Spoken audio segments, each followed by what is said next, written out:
Olá, eu sou Adriana Reis Paulit, jornalista e editora da Revista E, uma publicação do Sesc São Paulo. Este é o Encontros, série de bate-papos com especialistas, artistas, pesquisadores e personalidades que discutem temas diversos da atualidade. Hoje, nosso convidado é o jornalista Pedro Borges. Ele é cofundador e editor-chefe da Alma Preta, agência de jornalismo especializada na temática afro-brasileira. Pedro Borges é também mestrando em História pela Unicamp, onde estuda o Movimento Negro Unificado, MNU.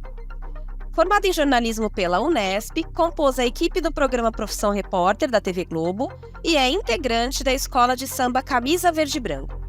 É também coautor do livro AI-5, 50 anos, ainda não terminou de acabar, vencedor do Prêmio Jabuti em 2020 na categoria Artes. Pedro Borges conversa conosco a partir de agora sobre a sua trajetória profissional, o trabalho realizado pela Alma Preta e sobre seu mais recente projeto, o lançamento do primeiro manual de redação antirracista, uma criação coletiva com participação de acadêmicos, pesquisadores e jornalistas. Para fazer a mediação, convidamos também a jornalista Lilian Ambar, coordenadora de comunicação do Sesc Pompeia. Lilian cursa atualmente uma pós-graduação em Cultura, Educação e Relações Étnico-Raciais no CELAC, da Universidade de São Paulo. Este bate-papo está sendo realizado no dia 22 de setembro de 2023 e integra a série Encontros. A versão editada dessa conversa também está na edição de novembro da Revista E, disponível para retirada gratuita em todas as unidades do Sesc São Paulo. Pedro e Lilian, sejam bem-vindos, é uma alegria tê-los por aqui. Eu vou passar então a palavra a vocês. Boa tarde a todas, todos e todes. Quero agradecer aí imensamente toda a equipe da Revista E pelo convite, a Lígia, o Silvio, a Adriana, os demais colegas, o Guilherme e os demais colegas aí da equipe da revista. Agradecer o Pedro também por essa oportunidade, por essa troca, e tenho certeza que vai ser um bate-papo muito, muito rico, muito gostoso. E aí, para começar, aí, o Pedro já também aproveitar e se apresentar um pouquinho e dar a sua boa tarde, o seu boa tarde, eu queria que você começasse, Pedro, contando para a gente quem que é o Pedro, de onde que ele vem, de onde que começou a história, a sua história com o jornalismo, o que que te motiva a seguir nessa profissão? Bom, é isso, pessoal, de novo, obrigado, boa tarde. Bom, vou contar um pouco da minha história aqui brevemente para vocês. A minha família é toda de São Paulo, Minha família é toda da Zona Norte de São Paulo. Mais particularmente, minha família é da Brasilândia, Minha família tanto de mãe quanto de pai, então tios, primos, todo mundo tá ali. Fui criado numa dinâmica muito ligada ao futebol e ao samba, Então eu faço muita questão de colocar sempre na minha apresentação de que eu sou da direção do acompanhar as coisas do Camisa Verde e Branco, que é uma escola tradicional aí na cidade de São Paulo. Vejo que às vezes o pessoal da velha guarda do Camisa faz até as apresentações, aí acho que tem com vocês também. E é uma família muito ligada ao esporte. Então, assim, o meu primeiro sonho de menino não era ser jornalista, não. Eu queria ser jogador de bola, meu. E aí, quando eu desisti um pouco do futebol, vi que o futebol exige você abrir mão de tudo, para conseguir tentar seguir a carreira, inclusive de estudar, E meus pais sempre prezaram muito pela questão do estudo, então eu acabei deixando um pouco o futebol de lado e fui para estudar. E aí, quando eu penso no jornalismo, meu primeiro sonho era com jornalismo esportivo, Porque eu falei, bom, não vou jogar bola, então eu vou poder acompanhar jogo de futebol. Entro na faculdade um pouco com essa ideia, Mas tinha muito uma coisa ali também das questões sociais. Assim. Os meus pais, eles participavam da articulação do Partido dos Trabalhadores ali na região da Zona Norte, principalmente ali no núcleo, na subsede ali do PT, na Brasilândia e na freguesia do Ó. Então, muitos dos meus finais de semana era com eles, nos núcleos do PT, em atividades do Partido dos Trabalhadores, que meus pais me levavam e eu ficava brincando. E em alguns casos até panfletei coisas com eles, quando criança, E eu lembro muito de minha mãe e meu pai, eles também me levavam, quando eu era pequeno, para acampamentos do MST. E aí eu lembro de ir para um acampamento também com a minha mãe e ver toda aquela turma dormindo nas barracas, E eu lembro de ir com os olhos meio arregalados e perguntar para minha mãe, mãe, eles vão dormir aí? Minha mãe fala assim, filho, vão dormir aqui e a gente tá aqui porque todo mundo tem que ter um direito de onde ficar, de onde morar, né? De onde ter uma casa, de onde trabalhar e comer. Então, essa parte social, ela sempre foi uma coisa muito presente, né? Lógico, a gente, às vezes, quando pequeno, tem dificuldade para algumas coisas, para verbalizar, mas era uma infância numa periferia que eu jogava bola e uma infância que você passa muito...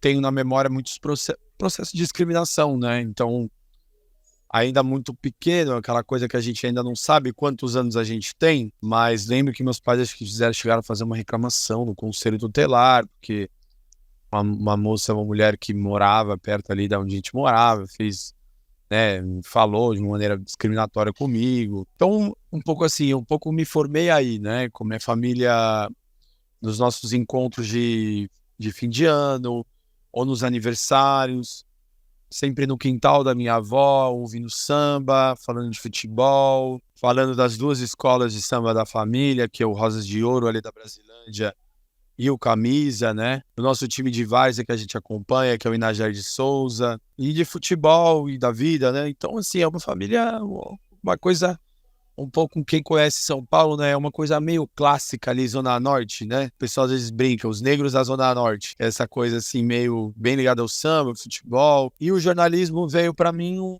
primeiro a partir dessa provocação do esporte, né? Que era algo que eu sempre gostei muito. Só que conforme a faculdade eu fui estudando e me envolvendo com as coisas, foi virando para uma coisa muito mais social do que esportiva. E aí no final da faculdade, né? Eu desenvolvo com outros colegas a construção da Alma Preta, que foi uma virada importante na minha vida, né? Acho que o grosso da minha experiência profissional, óbvio que eu tive outras experiências, né? Tem também, eu posso até compartilhar um pouquinho com vocês como é que foi com profissão repórter, mas é muito ligado à Alma Preta, né? Então é uma coisa de um projeto que você constrói. Eu ainda estava na faculdade e você não acredita que a parada vai ser o seu, vamos dizer assim, seu ganha-pão, né? Sua vida, né? Então foi uma coisa assim, que foi uma virada de chave muito importante que aconteceu na faculdade, mas a partir de todo esse caldeirão, né? Tentando responder um pouco quem sou eu, né? Vem um pouco dessas bagagens, gosto muito da minha profissão, gosto muito de fazer jornalismo, acho que o jornalismo é uma ferramenta de transformação da realidade, e é isso, no meu tempo livre continuo fazendo as coisas que eu fazia quando moleque, gosto de ver jogo de futebol, gosto de ir na várzea, e adoro no ensaio do Camisa Verde e Branco, ou no Rosas de Ouro também vou às vezes. Gosto de ensaio de escola de samba, porque vejo que ali é um lugar de muita vida, de muita ancestralidade nossa, né? Então, respondendo a primeira pergunta, acho que é isso. Eu também sou da Zona Norte, do bairro do Limão. Nasci em Imirim, mas cresci no bairro do Limão, então conheço tudo isso que você está falando, Inajá, Rosas de Ouro, Camisa. Também sou de uma família preta aí da Zona Norte, então muito legal ouvir isso, assim. E também, quando eu saí da faculdade, também queria trabalhar com esporte, mas acabou não dando muito certo.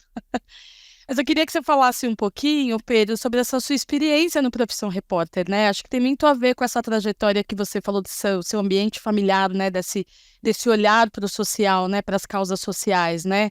E o Profissão Repórter traz muito isso, né? Queria que você falasse um pouquinho dessa experiência, o que ela trouxe aí para a sua trajetória e de outras, né? Antes da gente chegar aí no Alma Preta, mas de outras que construíram aí quem você é hoje, né? Como um jornalista aí conhecido, né? Que tem esse projeto tão interessante que é o Alma Preta, tão importante, né? Vou começar dessas experiências antes do Profissão Repórter, porque tem umas coisas engraçadas. É uma coisa que até publicamente eu nunca falei, mas, cara, tem uma coisa e as pessoas acham muito curioso quando eu digo isso. Eu estava na faculdade e eu tinha uma namorada e o pai dela era um, sei lá, tenente, alguma coisa assim da polícia. E tava duro, precisando de trabalho, estagiar, né, na época. E aí o cara me indicou, vocês não acreditam, um dos primeiros estágios que eu fiz na minha vida foi na assessoria de imprensa da Secretaria de Segurança Pública. Então, assim, eu fiz 360, né? Para mim, hoje, foi uma experiência ótima de lembrar, porque eu sei como é que funciona a Secretaria de Segurança Pública. Eu vivo pedindo nota e posicionamento para eles, né? Uma das coisas que eu mais acompanho é violência policial, né? Mas ela foi uma experiência que me edificou. Eu participei também, tive uma outra experiência na faculdade que eu trabalhei numa assessoria de imprensa também, de uma produtora cultural, e aí foi muito legal, porque eu trabalhava com artistas mais ligados ao hip hop, e eu adorava escrever sobre eles, entrevistá-los e tal. Também foi um momento bem legal. Agora, cara, profissão é aquela coisa que quem é jornalista admira o profissão repórter, né? Não tem como, né? Então, no curso de jornalismo eu vi o profissão. E às vezes eu ficava assim comigo, né? Nossa, mano, caramba, trabalharia esse programa, né? Até porque também parte da nossa... Muitos cursos de jornalismo, a leitura da obra do Caco é uma leitura em muitos cursos obrigatória. No meu caso, foi uma leitura que eu li na universidade, o Caco. E aí eu lembro que foi uma coisa muito ao acaso, né, de um colega que me falou do profissão, falei que tinha interesse, aí fiz uma reunião, uma entrevista com o Caco, e aconteceu, né, de trabalhar no profissão. E, cara, é isso, a minha admiração pelo Caco, depois de trabalhar um ano com ele, era muito grande, antes. Depois ela ficou 10 vezes maior, que o Caco é um ser humano sensacional, assim, sensacional. Um jornalista consagradíssimo, que trata todo mundo com cuidado, carinho, atenção de alguém que está começando hoje a profissão, né? Pergunta, quer saber o que as pessoas acham. Um cara, assim, completamente único, diferente mesmo na profissão, na área. Ainda mais numa área que a gente sabe, e principalmente uma pessoa que trabalha tanto na TV, que quando um jornalista ganha muito destaque, às vezes ele perde também a habilidade de ouvir. Então, o cara é um cara que escuta muito. E é uma escola, né? Foi uma escola, aprendi demais profissão repórter. Eu acho que a profissão, ele tem uma digital que hoje está muito impressa dentro da Alma Preta, que é a questão da investigação, né? Já era uma coisa que eu tinha muita vontade de fazer, mas a gente tem poucas referências negras que faz isso, né? E o profissão foi uma oportunidade de aprender, de fazer, de estar junto com o Caco, e eu querer colocar isso em prática na nossa equipe. E hoje, na medida do possível, né, tento também ajudar jornalistas um pouco mais novos do que eu nesse processo. Então foi assim, foi determinante. Eu acho que, felizmente e infelizmente também, acaba sendo um cartão de visitas uma coisa do tipo da minha trajetória, né? Porque, infelizmente, a gente vê essas campanhas que muitos jornais fazem, que é do jornalismo profissional. E aí fica colocando como se a Alma Preta não fosse profissional, como se a agência pública, Ponte Jornalismo, uma série de outras mídias extremamente profissionais, como se não fosse, como se a gente fosse militante e eles fossem os neutros e imparciais, né? Então ter esse carimbo do profissão é muito importante para minha carreira, foi muito importante para Alma Preta, para a gente conseguir abrir portas. Foi um momento de muito aprendizado, mas é isso, assim, uma experiência muito rica, acho que tem uma dinâmica sensacional. Tive que fazer uma escolha entre profissão e Alma Preta, e escolhi pela Alma Preta, pela mídia negra. Mas, falando aqui, trazendo a coisa do Caco, que eu falo, pessoal, uma das coisas que eu mais sinto falta é o dia a dia com ele, porque ele senta, conversa, troca ideia, então é uma pessoa única demais aí na profissão. Bacana, legal ouvir isso, né? Porque a gente vê o Caco, assim, nunca conheci o Caco pessoalmente, né? Li o livro dele também, era leitura obrigatória na minha época de faculdade também. Muito legal saber que ele é essa pessoa de conversa, né? Como um bom jornalista. Mas eu queria então que você falasse um pouquinho do Alma Preta pra gente, né? Você já falou que ele surgiu na época da faculdade, né? No finalzinho da faculdade. Mas como que foi esse surgimento? Quais foram as motivações, né, que levaram vocês a pensar nessa mídia para abordar a temática, né, da negritude, as questões relacionadas à negritude? E como é que vocês realizam esse trabalho, né? Como é que são as premissas, né, na escolha da pauta, na abordagem do conteúdo produzido? Conta um pouquinho para a gente desse trabalho que vocês têm realizado aí há alguns anos e que eu admiro muito. Então, eu diria que a Alma Preta é muito louco, né, Lilian? Você deve ter passado por isso, assim, também. O jornalismo feito por pessoas negras, ele inexiste nos nossos cursos, né? Não existe, a gente não tem uma disciplina ou alguma coisa, e não tô nem falando que a gente precisa ter uma disciplina de uma imprensa negra, mas a gente tem disciplinas que contam a história da imprensa, ou mesmo de disciplinas que sejam de literatura, e a gente tem nomes, né? É uma coisa inexistente, então sempre fiquei muito nesse lugar, né, quase não pertencimento à profissão. Inclusive, é uma situação que eu já passei em vários momentos de cubro segurança pública, cubro violência, na Globo e na Alma Preta, de vira e mexe, tá na rua com crachá de imprensa e policial, ou quem for, fala, mano, você não tem cara de jornalista não, você não é jornalista não, mostra aí o que você é jornalista. Aí eu tenho que abrir meu celular, mostrar os trabalhos que eu já fiz, pesquisar para mostrar que eu sou mesmo, né? Mas a gente fica nesse lugar do não e da não existência. E no curso de jornalismo, eu estudei na Unesp, né, no interior de São Paulo, e as universidades estaduais paulistas, elas foram as últimas a adotar política de cotas no Brasil, né? E durante a minha graduação, houve um intenso debate sobre a admissão da política de cotas nas públicas de São Paulo. Isso gerou com que, no ano de 2014, eu e outros colegas articulássemos a construção de um coletivo de estudantes negros na universidade. Nós éramos quase nada, né? Vocês devem imaginar. Eu lembro que, à época, a Unesp tinha feito uma pesquisa e nós representávamos 3% dos alunos da Unesp.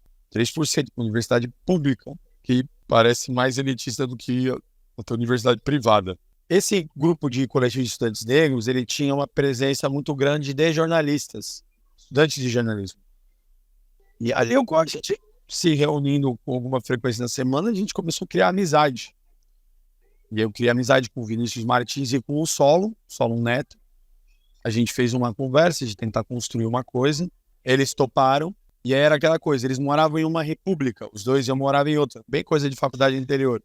E aí eles chegaram um determinado dia e falaram, cara, a gente conversou com outro menino da nossa república, o Vinícius Araújo, que era estudante de designer, e ele gostou, o que você acha dele entrar com a gente? Eu falei, não, demorou. Aí começamos nós quatro, assim, uma coisa meio, obviamente. Vou imaginar que anos depois a gente vai estar lançando um manual de redação, vamos essas coisas, a gente, uma coisa, estudante, né? A gente já tinha um desejo de fazer reportagens, de acompanhar coisas. A gente já produzia reportagem já no começo. A gente teve uma orientação que foi muito importante do professor Juarez Xavier, que foi fundamental para a gente conseguir ter uma orientação teórica, conceitual do que a gente estava querendo fazer. Aí eu começo a acessar também os livros da Ana Flávia Magalhães Pinto, que hoje está à frente do Arquivo Nacional, e é uma das grandes historiadoras sobre imprensa negra que a gente tem no Brasil.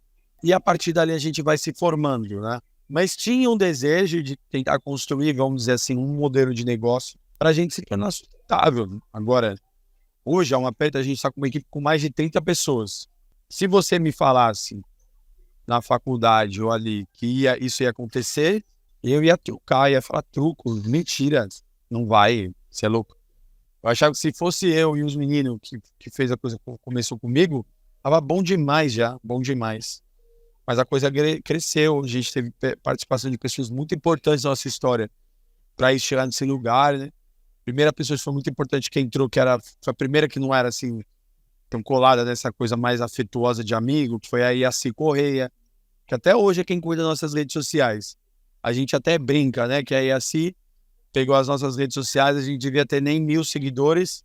Hoje ela fez, nosso Instagram tem 600 mil, as coisas tudo grande com a Iaci. Ela é mega competente. E a outra também, pessoa muito importante na sua trajetória, é a Elaine Silva, que é uma mulher extremamente habilidosa no que diz respeito à parte mais comercial mesmo, e dá vida ao negócio. Então foi um pouco esse processo. E aí, hoje a gente tem uma produção de conteúdo que ela está no campo do editorial, que a gente chama, né, nossa divisão interna, que são nossas produções de reportagens em texto. A gente tem uma equipe audiovisual que produz documentários, podcasts, materiais super especiais também. E temos a nossa equipe de comunicação, que é a nossa equipe que também trabalha com a nossa newsletter, que faz os nossos conteúdos para as redes sociais da Alma Preta. Então hoje a gente tem uma equipe bem diversificada no que diz respeito ao formato e diversificada também no que diz respeito à capilaridade no Brasil. A gente tem um dos fundadores que mora no Rio, né, produz coisas mais ligadas ao Rio de Janeiro. A gente tem uma pessoa em Recife, tem uma pessoa em Salvador, em Belém. Então a gente tem uma dinâmica de também estar espalhado no Brasil, em algumas regiões importantes, onde há uma presença importante de população negra. E é isso, assim, digam que é isso. prazer, assim, paixão da vida, acho que provavelmente coisa mais importante que eu e meus amigos colocamos aí na rua, certamente foi ter tido essa felicidade de construir essa ideia de mídia negra, que é a Alma Preta. Nossa, você falando, eu me formei em 1999, então foi tipo outra década, outro momento. Eu tinha mais 2 colegas negros numa turma de quase 40 alunos, né?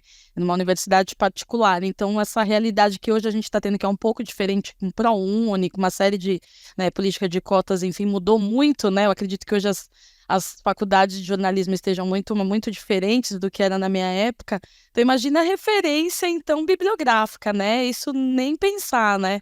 Esses nomes, né, de essas referências bibliográficas, eu estou conhecendo muitas agora fazendo essa pós. Mas voltando, assim, né, até para a questão do Alma Preta, né, o Muniz Sodré, ele fala muito que né, as pessoas negras vivem muito nos bastidores da imprensa, né? A gente tem visto isso mudar, né? Não, a gente vê como Alma Preta que as pessoas negras são protagonistas, né? Mas numa mídia hegemônica que é totalmente ainda, né, maioria branca, né? Quais são os desafios, né, de fazer e manter um jornalismo negro, independente, voltado para a temática racial, num país que a gente sabe que o racismo aí está muito estruturado, né, na sociedade?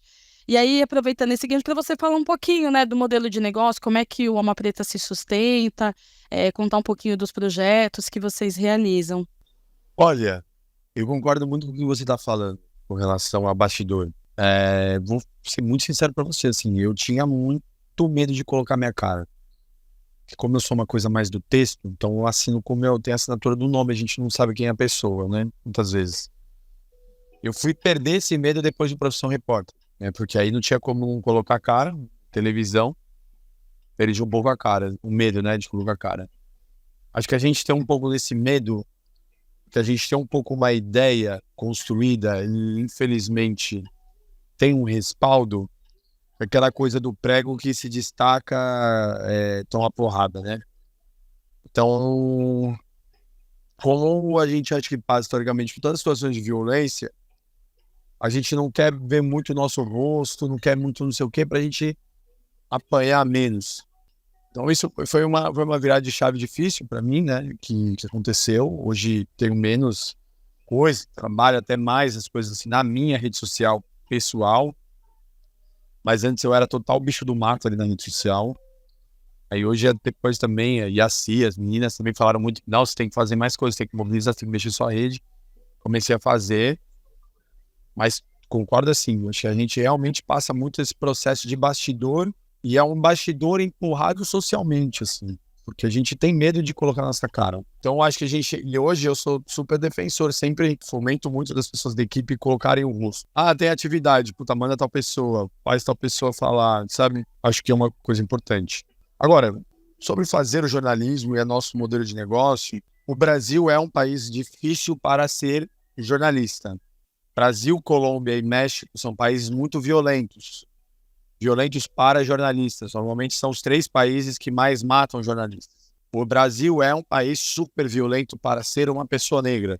Então, ser um jornalista negro no Brasil te exige muito cuidados. Eu ainda tento cobrir uma área que é uma área muito delicada, que é a segurança pública.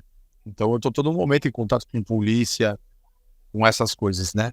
Então, tem essa dificuldade na prática do exercício, e tem uma dificuldade no que diz respeito ao negócio da coisa, porque a gente ainda está, todo mundo patinando e tentando encontrar qual que é o modelo de negócio do jornalismo digital no século XXI.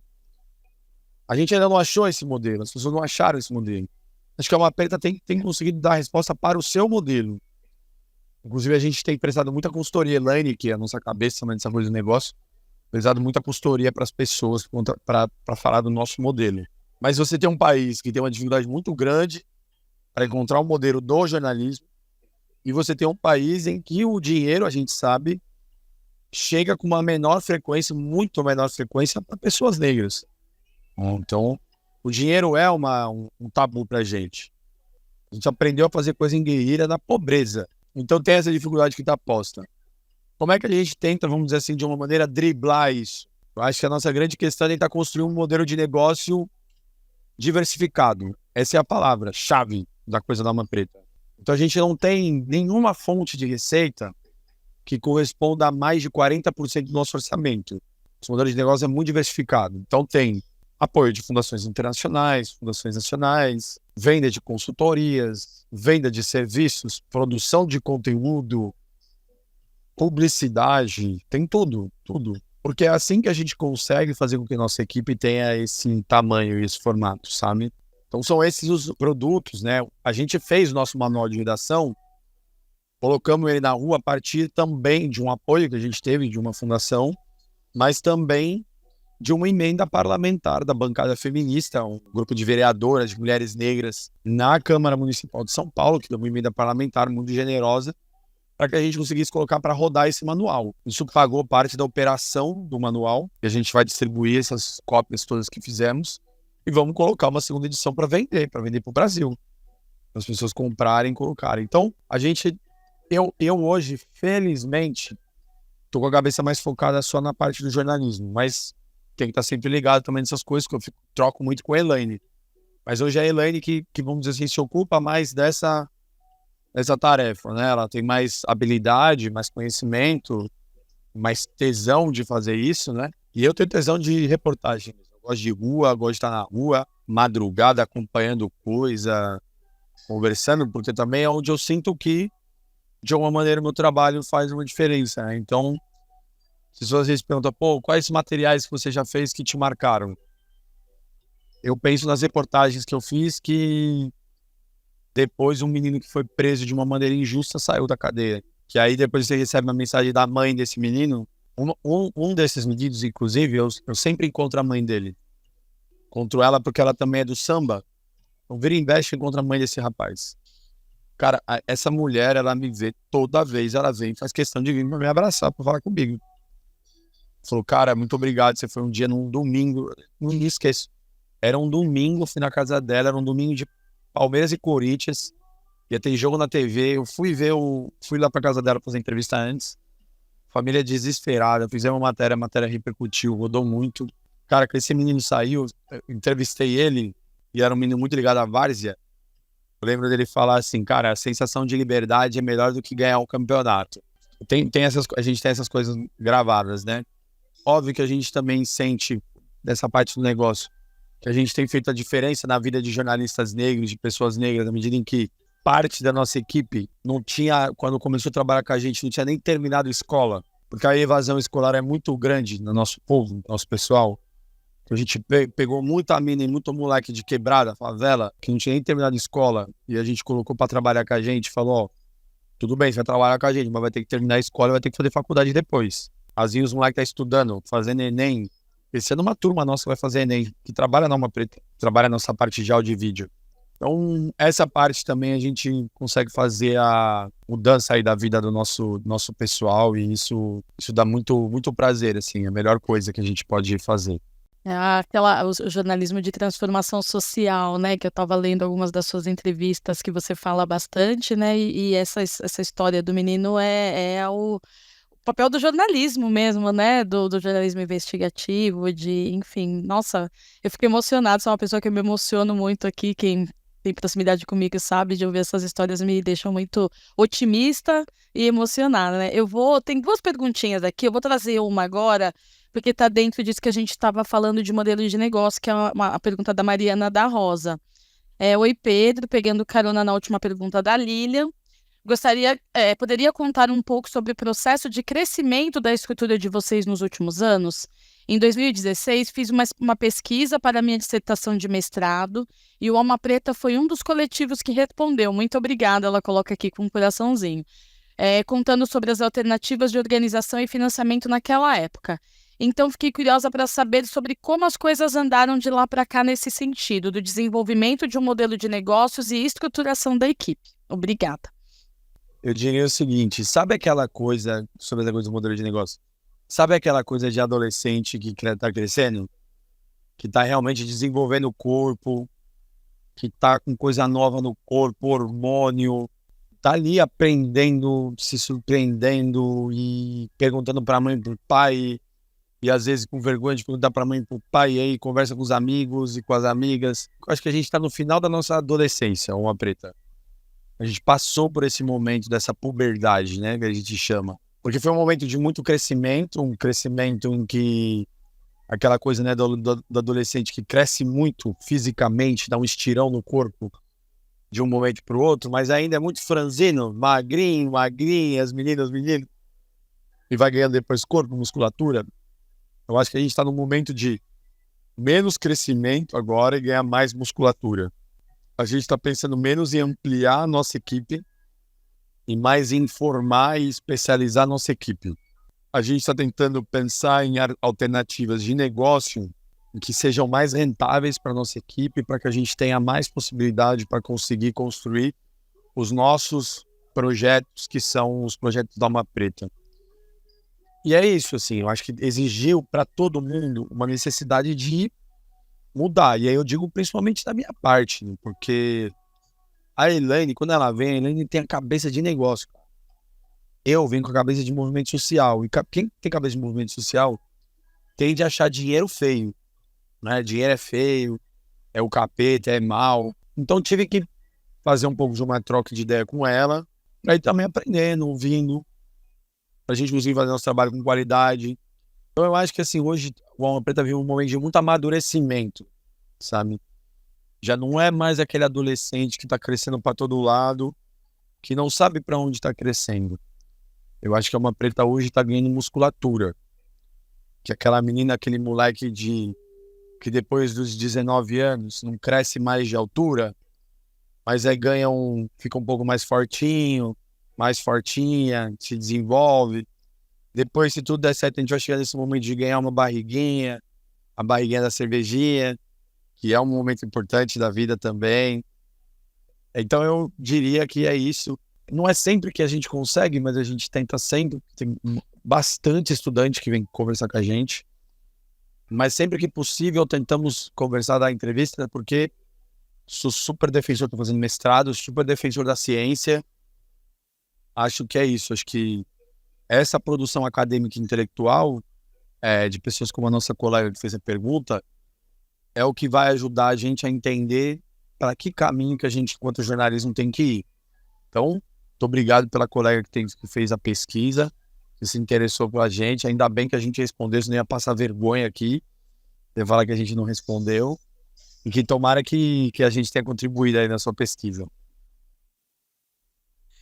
Ô Pedro, nesse caminho, né, você fala muito de crescimento, de ganhar musculatura, tudo, né, como fazer isso e ao mesmo tempo, né, assim, sendo um veículo focado na mídia preta, enquanto a gente sabe que a mídia hegemônica é branca, né, como é que vocês fazem para burlar a parede midiática, né, para ganhar repercussão, chegar a diferentes públicos, né, pessoas não negras, incluindo pessoas não negras nesse público, como é que vocês têm feito, assim, em termos, né, esse trabalho, eu não sei o número de acessos que vocês têm no site atualmente, mas, né, você falou 600 mil seguidores no Instagram, então eu acredito que tenha um público bem diverso ali, como é que vocês conseguem furar aí essa bolha?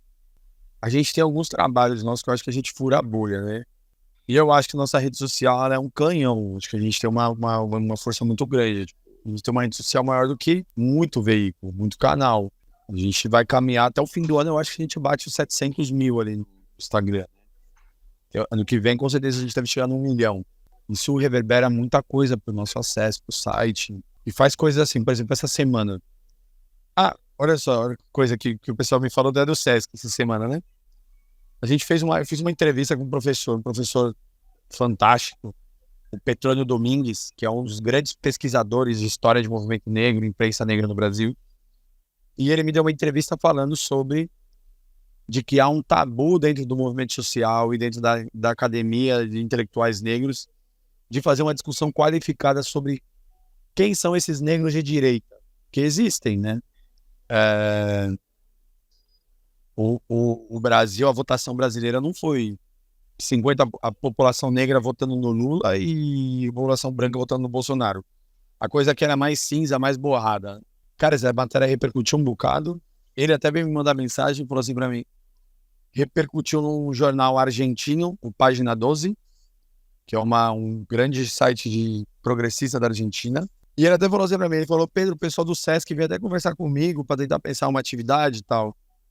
Aí eu tava até conversando com o pessoal da equipe, eu falei, caramba, mano, olha que legal. Matéria nossa que a gente fez, repercutindo lá, o pessoal do Sesc viu, já deu um salve nele pra tentar pensar numa atividade.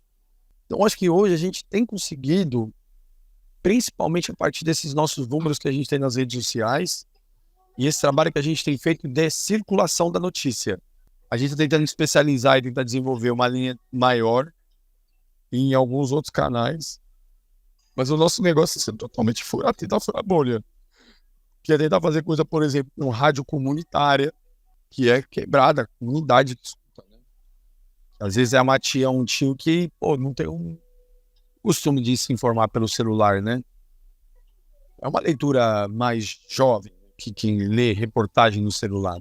Acho que essas estratégias elas têm sido adotadas para a gente tentar furar a bolha. Felizmente, dizer para você que eu acho que a gente tem conseguido em alguma medida, sabe? Quando a gente, por exemplo, vai ali, teve um outro dia que eu fui fazer entrevista na rua, perto ali do Terminal Cachoeirinha, que tem o Largo do Japonês. Eu fui ali no Largo do Japonês que eu fui fazer umas entrevistas. Porra, teve duas meninas pretas, tipo, uns 18, 19 anos. Perguntar para elas uma coisa, eu falei, não, eu sou jornalista, trabalho na uma pretazinha, pô, tô ligado, acompanho o trabalho de vocês. Falei, puta, já era, as meninas fez meu dia. Se essas meninas estão lendo o bagulho, porque a gente tá conseguindo trocar ideia com as pessoas, sabe? Muito bom, que legal. Nossa, deve dar uma alegria imensa, né? De você ver duas pessoas da região que você veio, né? Que você acompanha o trabalho que você tá fazendo e até inspirador para elas, né? Isso é muito legal para saber que assim, é possível chegar lá, apesar de tudo, né? Da maré sempre nadando contra a gente, né? Ô Pedro, eu vou trazer aqui a pergunta da Fernanda, porque a gente tem acho que mais 10 minutinhos aí, então eu vou trazer a pergunta dela. Pedro, tudo bem? Obrigada pela oportunidade de ouvirmos você. Queria trazer o recorte do jornalismo esportivo, que você dividiu conosco como uma grande paixão sua em sintonia com a sua profissão. Como você disse, sendo um instrumento de transformação da realidade. Posto isso, qual a sua leitura sobre os desafios do jornalismo esportivo em relação às iniciativas de ações afirmativas, a quantidade de profissionais negros atuantes, questões de racismo, gênero, machismo, misoginia, pensando nas notícias sobre racismo com jogadores de futebol e até mesmo o mais recente caso de estudantes de medicina que invadiram a quadra de esporte onde acontecia uma competição de vôlei feminino. Olha, eu acho esporte uma delícia. Cobrir esporte deve ser muito legal, sabe? E eu tava conversando isso com uma amiga, que a gente precisa também mudar a ideia, a noção de que jornalismo investigativo é só crime, né? Porque fica um pouco isso. Dá para fazer jornalismo investigativo, jornalismo de qualidade na cultura, no esporte. E eu acho que hoje a gente tem visto uma maior entrada de mulheres negras no esporte e isso tem transformado a cobertura esportiva no Brasil. A gente tem feito uma cobertura, eu acho, muito boa de casos de estupro e assédio de jogadores. E aquelas coisas, tem muita coisa para ser feita ainda. Por exemplo, esse ano provavelmente vai ter a primeira Copa São Paulo de futebol júnior feminina. Imagina a matéria, eu já sugeri pro pessoal da gente fazer, pegar um grupo dessas meninas, as meninas saindo de longe de ônibus para vir para São Paulo para jogar bola. Imagina a festa que essas meninas vão fazer no ônibus. Então, o jornalismo esportivo tem muita coisa para fazer, sabe? E eu acho que essa nossa entrada no esporte e essa nossa possibilidade de abordar esses temas no esporte, ela é fundamental. Até porque, no que a gente está falando sobre furar a bolha, o esporte tem um potencial único. Porque tem alguns temas que estão muito polarizados. Por exemplo, cobertura de política, cobertura de segurança pública. Velho, toda vez que eu faço uma matéria denunciando coisa da polícia, cheia de prova, os comentários vêm, passando a mão na cabeça de bandido, defende bandido, na hora que te roubarem chama o Batman. Tipo isso, o comentário é esse nível. Política, lulista ou bolsonarista e não sei o quê. O esporte, ele ainda tem uma abertura que se permite conversar com gregos e troianos. Se você, a partir de uma matéria do esporte, falando do Corinthians, consegue plantar uma sementinha ali numa matéria, trazer uma informação, você tá furando a bolha demais. E essa coisa, meu, você escrever numa folha de papel Santos, São Paulo, Corinthians, Palmeiras, Flamengo, Vasco, as pessoas param para ver. Param para ver. Porque é futebol, cara. As pessoas amam futebol. Então eu acho que tem uma abertura enorme, eu acho que a gente precisa de jornalistas cada vez mais qualificados do ponto de vista teórico, conceitual e político na cobertura de jornalismo esportivo no Brasil, para ficar não só ficar numa coisa tática, de 4-4-2, 4-3-3, não sei o quê. E a gente precisa de uma galera que vai tentar beber de outras técnicas da investigação jornalística para acrescentar na cobertura esportiva. Eu sinto muita falta disso. Você abrir hoje um site do Globo Esporte, você vai ter coisa lá do resultado do time, perdeu, ganhou, tática para o próximo jogo, pressão em cima do treinador. É uma coisa de carta marcada. Pô, seria legal ter uma matéria diferente, uma outra cobertura, uma outra coisa. Eu acho que tem um espaço ainda enorme para ser desenvolvido em jornalismo esportivo. Você está falando dessa preparação, né? Tem uma pergunta da Lígia que eu acho que eu vou deixar para encerrar aqui, porque a gente tem pouquinho tempo, mas eu acho que isso você trouxe, né, de preparação dos jornalistas para falar sobre determinados assuntos, né? Eu acho que a criação do manual aí entra muito nesse sentido, né? Ele é um instrumento aí de educação importante, né, para a formação dessas pessoas, né? Queria que você falasse um pouquinho dele, qual que é a proposta desse material. Você falou que a ideia é vender, né? Eu vi que hoje dá para solicitar por e-mail, enfim, como fazer esse material chegar ao maior público, né, interessado, importante, chegar a esse material, e qual que é a proposta dele, como que ele surgiu, e aí depois eu encerro com a pergunta da Lígia aqui, que eu acho que é bem interessante também para a gente encerrar. Bom, eu acho o seguinte, o manual, antes de tudo, a gente precisa de um manual de jornalismo.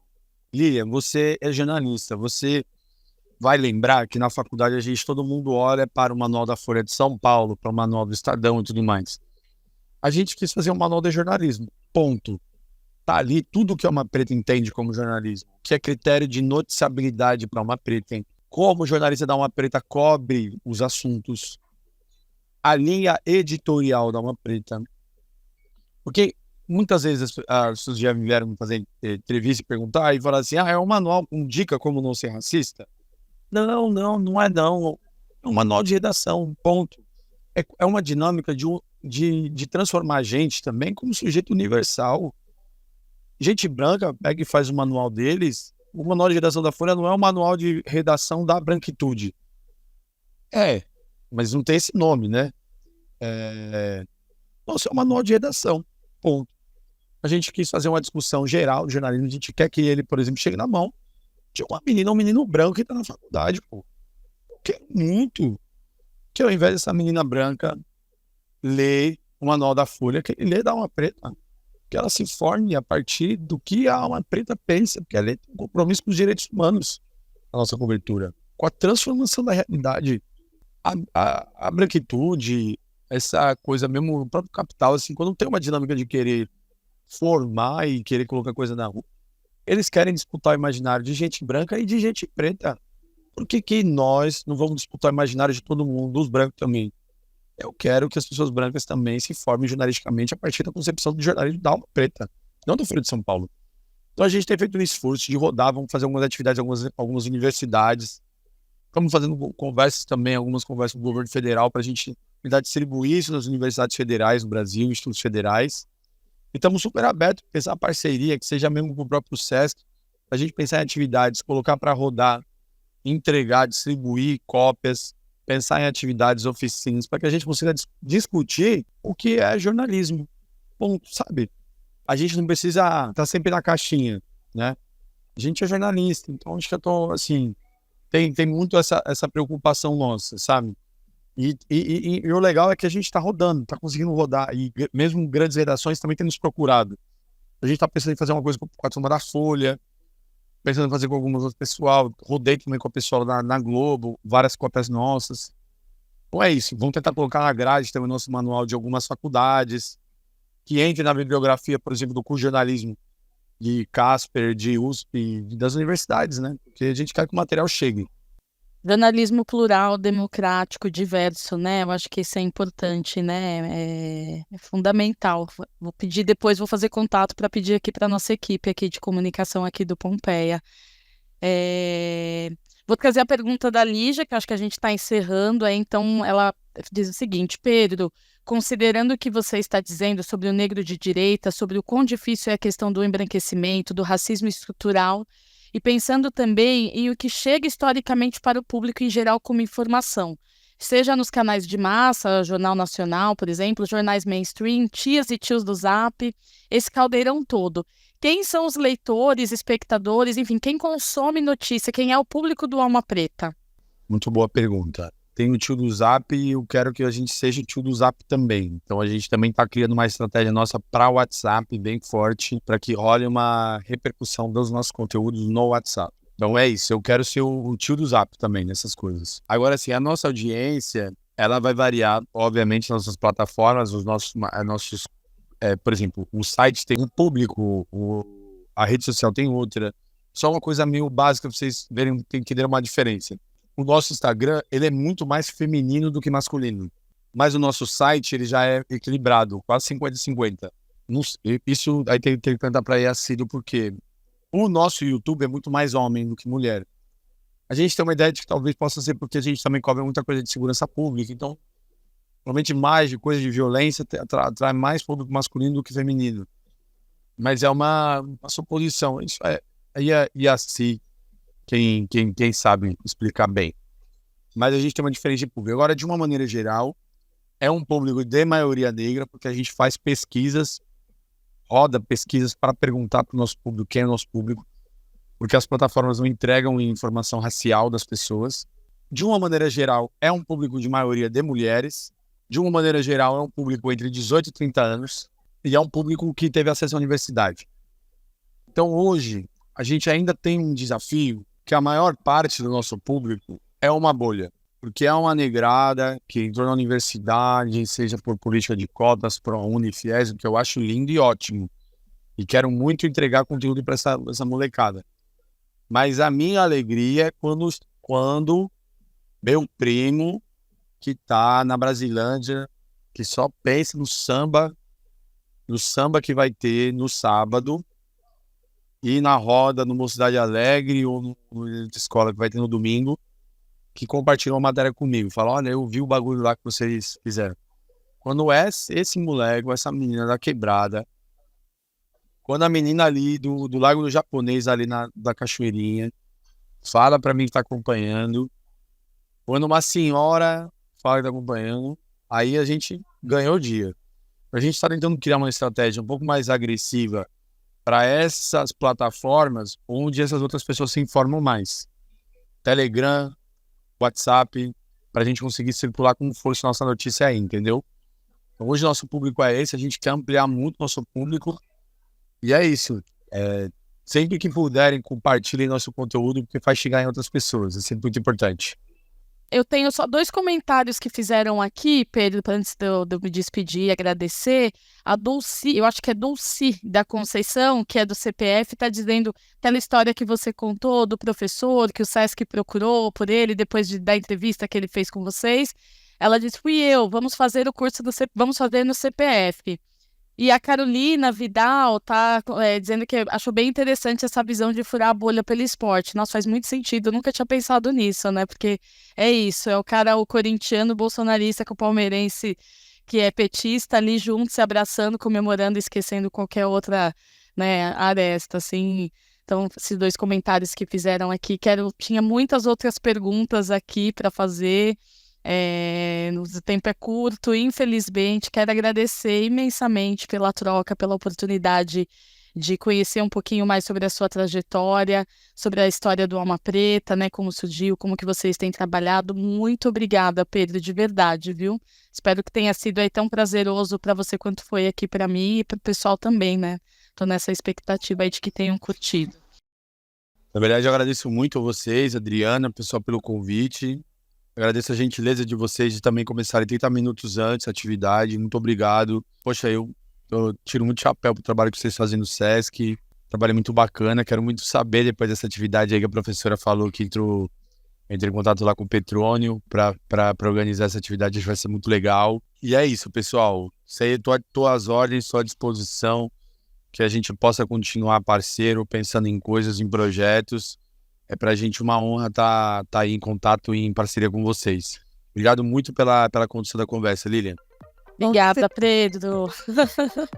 Recebemos o Pedro Borges, jornalista da Alma Preta, a quem eu agradeço muito pela participação. Foi uma conversa ótima, excelente.